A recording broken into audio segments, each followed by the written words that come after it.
नमस्कार, आप देख रहे हैं भारत मॉनिटर और मैं हूं विमल मेहरा। एक बड़ा अपडेट है जो मचेल माता यात्रा के रिलेटेड आया है। बता दें, इस बार अगर यात्रा जो होगी, क्योंकि कोर्ट के आदेश के अनुसार इस बार जो यात्रा होगी मचेल यात्रा की, तो वो श्राइन बोर्ड के अंडर होगी। अब इस पर क्या कुछ है, इस पर हम जानकारी लेंगे।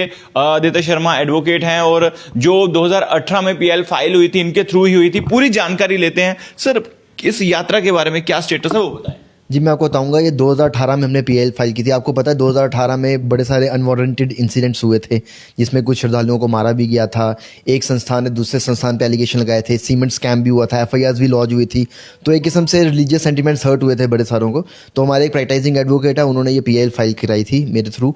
तो इसमें हमारी मेजर रिक्वेस्ट ये थी कोर्ट से, जो हमारी प्लीडिंग थी उसमें, कि आप एक बोर्ड कॉन्स्टिट्यूट कर दो एट द एनोलॉजी ऑफ माता वैष्णो देवी श्राइन बोर्ड या फिर अमरनाथ श्राइन बोर्ड। उस एनोलॉजी में अगर कोई बोर्ड बन जाएगा जो लुक आफ्टर करे मैनेजमेंट का, तो फिर जो ये सब पैसों का गबन है या एफआईआर हैं, ये सब का कोई सिलसिला कभी आएगा नहीं। तो ये हमारी मेजर रिक्वेस्ट थी। तो जो आज कोर्ट ने जजमेंट प्रोनाउंस की है, तो उसमें कोर्ट ने हमारी रिक्वेस्ट को मान लिया हुआ है। अभी सर, अभी जो इस वक्त सिचुएशन है, क्योंकि बीते सालों से ये यात्रा नहीं हो पाई, अभी जो कोर्ट ने ये कहा है कि ये श्राइन बोर्ड के अंडर होगी। अभी इसके आगे कुछ फर्दर कुछ ऑर्डर्स हैं? ये कौन सा ये श्राइन बोर्ड अंडर, या श्री माता वैष्णो देवी श्राइन बोर्ड के अंडर होगी, या अमरनाथ जी, या मैं आपको बताता हूँ, इसमें फुल फ्लेज ऑर्डर है कोर्ट का। कोर्ट ने कहा है कि कोई भी बोर्ड बनाने के लिए एक लॉ पास करना होता है। लॉ पास करने के लिए असेंबली चाहिए। तो right now we are not having any assembly. तो इलेक्शंस का भी अभी तक दूर दूर तक कोई नामो निशान नहीं है।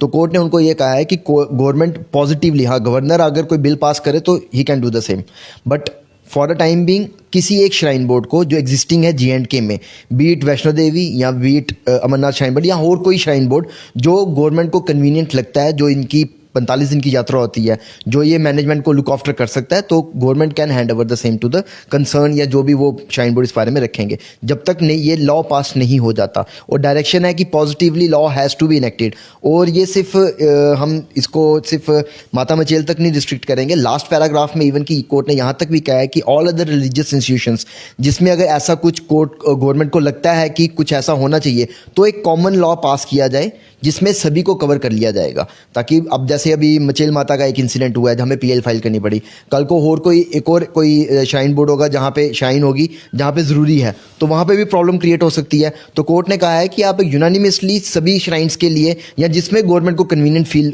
लगता है, उनके लिए कॉमन लॉ पास कर दो, ताकि shrine board once for all आ जाए, स्टैब्लिश हो जाए। अभी इतनी उम्मीद है क्या कि अगर इस बार जो यात्रा होगी वो अब कितना समय में ये पूरा श्राइन बोर्ड के अंडर जो हो जाएगा? देखिए, हमें पता है जो मचेल माता होती है, यात्रा होती है, ये हमेशा जुलाई एंडिंग में होती है और अगस्त एंडिंग तक खत्म हो जाती है, कंक्लूड हो जाती है। तो वी आर हैविंग 3-4 मंथ्स। तो 3-4 महीने में यात्रा। अर्लियर क्या था कि जब हमने 2018 में पीएल फाइल की थी, पहले वहाँ पे प्राइवेट एक मैनेजमेंट थी, वो लुक आफ्टर करते थे। कोर्ट ने ही इसी पीएल में डायरेक्शन पास की थी, और पिछले 2 साल से डिवकॉम मैनेज कर रहा है मैनेजमेंट को, ना कि वो प्राइवेट संस्थान। उनके लड़कों की हेल्प ली जा रही थी, मगर जो मैनेजमेंट थी वो डिवकॉम मैनेज कर रहा था। तो it will be easy for them कि डिवकॉम भी गवर्नमेंट का ही पार्ट है, उन्हीं की एजेंसी है, तो उनको लुक आफ्टर करना है, तो वो किसी एक श्राइन से कॉन्टैक्ट करके या उनको वो पावर जो है बिस्टो कर देंगे।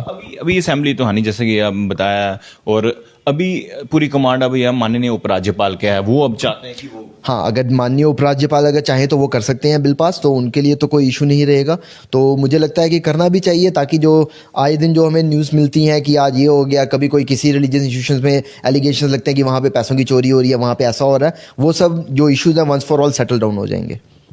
शुक्रिया। तो जानकारी ली, क्योंकि 2018 में इनके द्वारा ही पीएल फाइल हुई थी, और क्योंकि 2018 एक ऐसा साल था जहां पर बहुत सारा विवाद जो है मचेल भवन में भी हुआ था, और उसी को लेकर ये पीएल फाइल हुई है। अब जो इस बार ये यात्रा होगी तो अंडर द श्राइन बोर्ड होगी। अब ये हमारे माननीय उपराज्यपाल तय करेंगे कि आखिर ये जो यात्रा होगी किस श्राइन के अंडर होगी, श्राइन बोर्ड के अंडर होगी, या फिर श्री अमरनाथ श्राइन बोर्ड के अंडर होगी, या फिर श्री माता वैष्णो देवी श्राइन बोर्ड के अंडर होगी। लेकिन अब ये बाकी देखना होगा कि, क्योंकि वहां पर जब भी यात्रा के लिए श्रद्धालु जाते थे बहुत सारे दिक्कतों का सामना करना पड़ता था, लेकिन अगर श्राइन बोर्ड के अंडर यात्रा होगी तो श्रद्धालुओं को भी काफी ज्यादा बेनिफिट मिलेगा। आपको क्या लगता है खबर देकर? आप अपनी राय जरूर कमेंट बॉक्स में रखिए। देखते रहिए भारत मॉनिटर। जय हिंद।